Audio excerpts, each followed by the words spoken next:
All right, welcome to week 2. This is going to be lecture 4. I didn't intend for these there to be this many lectures this week, but I really feel like it's helpful for us to at least understand why we feel what we feel and why so much of what we believe about the world has changed. We've been looking at these constructs, right? These social constructs, these cosmological constructs that create social realities. And in pre-modernity, we recognized that there was this assumption of enchantment. And then we moved to modernity, which really was about discerning nature and treating it as a mechanism.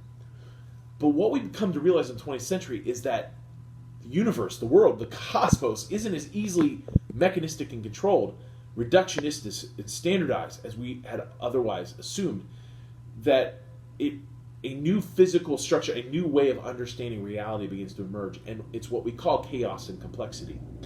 There was a gentleman by the name of Edmund Lorenz who submitted a paper back in the 1960s who introduced us to chaos theory and what he called the butterfly effect. And what he did was study meteorologically how insignificant the flap of a butterfly wings in Brazil could be, that it could ripple out and cause a tornado in Texas.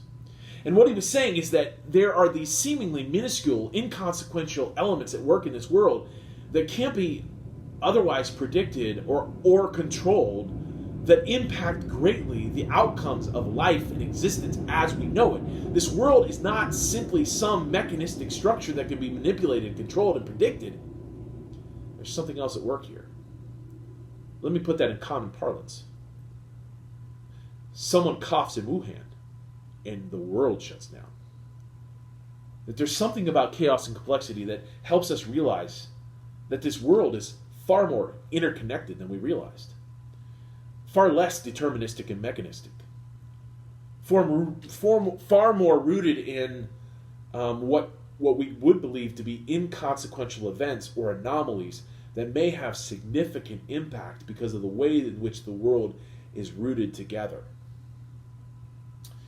So in modernity, when we would have valued reductionism, linear thinking, causality, it gives way to this belief that this world is dynamic, nonlinear, and that there's new things that begin to emerge, and novelty is a reality.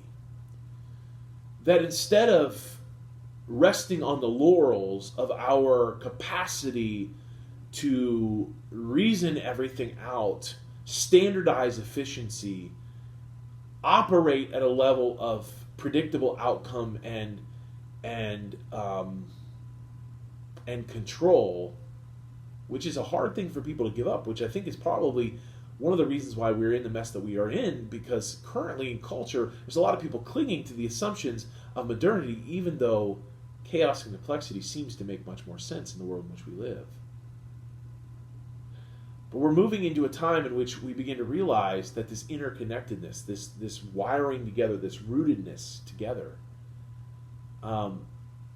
should help us to evaluate why we can't apply simple methods that would have worked maybe in our assumptions in the 50s and 60s to the current setting, the current situations we're in. If you remember back to the first week of lectures when we understood a context, it's one thing to say, I've got to work on my budget. It's another thing to say, I've got to work on my budget amidst a pandemic when people are already leaving because of the post-Christianization of the West, and how all of these factors influence.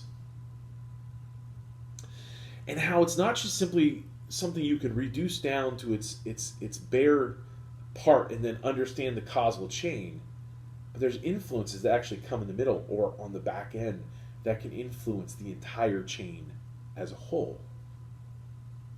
I think that's really important. I think it's important to understand the nature of grassroots movements.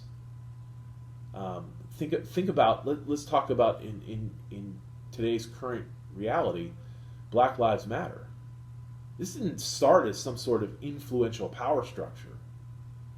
This started as a group of people that tweeted a hashtag that went viral and that has created a movement, and we've seen this emergence of a movement that is greatly impacting the nature of the world as we know it right now. And we need to be attentive to these things. And And our assumptions about how the world used to work in modernity aren't holding true in the same way that they once did. There's complexity and chaos. And I know that can feel fearful because we've been told that a leader takes charge and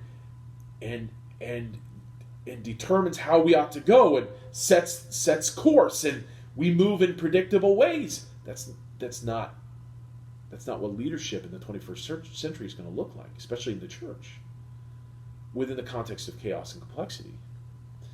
So everything is woven together, and we have to realize we can't operate from the assumption that we can isolate a problem to, we got to understand the interconnectedness to a variety of different factors that impact how we do what we do.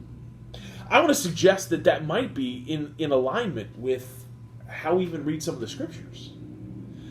And there's been a lot of theorists in the 21st century and at the end of the 20th century who suggested that not only businesses, but beyond business, we ought to operate thinking in terms of living systems theory. I want you to think about that. The examples that Jesus gives throughout much of the parables are organic life, living systems, fishing, farming, vineyard language. There's something organic here. There's something. Have you ever noticed that when you think about living systems, you've got to operate with the assumption of ecosystems, right? So you can't reduce it to just simply a piece. You've got to understand that piece as a part of the grand whole. You can have the right seed, but if the soil isn't right, if the conditions of sunlight aren't right, if the conditions of the air aren't correct, if the climate's not right, then no matter how good the seed is, it won't produce the fruit that you want it to. You have to think in terms of ecosystems, you have to broaden out your understanding of everything around. So I want to suggest this. I think ecosystem thinking teaches us that if modernity sought to decontextualize the whole of reality, then we ought to recontextualize everything we do, because we have to pay attention to ecosystems. I also want you to think about living systems theory in terms of how Paul refers to the church. He talks about it as the body of Christ. Think about how the body works, the anatomy, the physiology of the body. There's an interconnectedness of the systems of the body. There's a dependency of those systems on the body. You can't just, and I love Paul says, you can't just have one and tell the other it doesn't work, because the whole of the body requires the whole of the body. If there's a breakdown in the body, it affects everything. There's an adaptability in the body. If you think about how we get acclimate to new conditions, I mean, I think that's powerful, right? How do you think we climb mountains? We acclimate our bodies to the lack of oxygen. Our bodies are adaptive and resilient because they're living systems. It's not about mechanism. And I think, again, it points to, I want you to think about this. You want to talk about how you can do everything right and still get a bad outcome? The living system of the body can point to, all it takes is one free radical. A corrupted cell that creates cancer that can take a body down. We've got to keep that in mind as we process through how we understand living systems. So instead of the determinism